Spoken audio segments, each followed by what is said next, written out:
I bet you're not even realizing you're making this mistake when you're training legs, and specifically, can't get my words out, Bulgarian split squats. Now, this isn't a Bulgarian split squat, but I don't have a picture of one because they're awful and I hate them and I want to kill myself during every single time I do the exercise. But making this one mistake. Every time I was doing Bulgarian split squats, I'd, finally get the distance on the bench and I fucking shuffle with my feet back and forth until I get it finally in the right spot. I go down and go back up. That's how everyone does a Bulgarian split squat, right?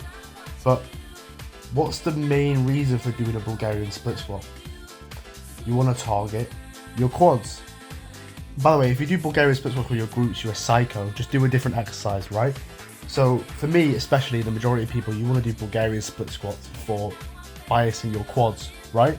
That's how I do them. And if you want to do them to bias your quads, do this as well. But every time I would feel it in my glutes. And I'm like, there's no point in me doing this exercise when I feel it in my glutes, when I could just do a hip thrust instead and it's so much more enjoyable, right? There's no point in me doing this exercise. And I was like, I want this to target my quads. I want this to target my quads. I want to get big quads. Let me try and do it to get big quads. And I was trying and temperamenting with so many different ways to do it. And I finally found the way to finally execute a Bulgarian split squat, which is not that, but to target your quads. I finally found it. And what you want to do is think about when you get under that bar and you put your foot out and forward, instead of putting it far forward in front of you, you want to put it right below your torso, right? As if you're in a straight line, right? And then when you go down and descend on the rep, you want to push your knee out as far as possible in front of you, and you want to keep your torso straight above your hip. So you're like this in a line from your hip up, and you want to push your knee out as far as possible, right?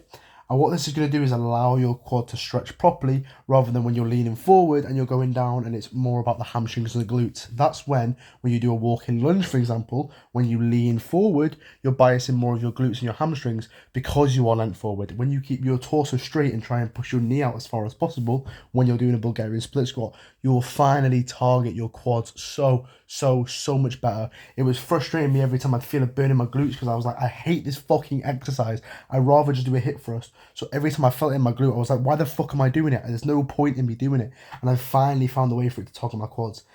Warning, it's so much more painful. It's so much harder when you do this, but fuck me, does it work? My God, right? And that's the only reason I'm doing it, because it's so effective. So next time you do Bulgarian split squats, not a leg extension, you will push your knee out as far as possible, keep your torso straight in one straight line. I guarantee you'll see insane growth. You're welcome. You can finally stop having chicken legs. I've solved all your problems.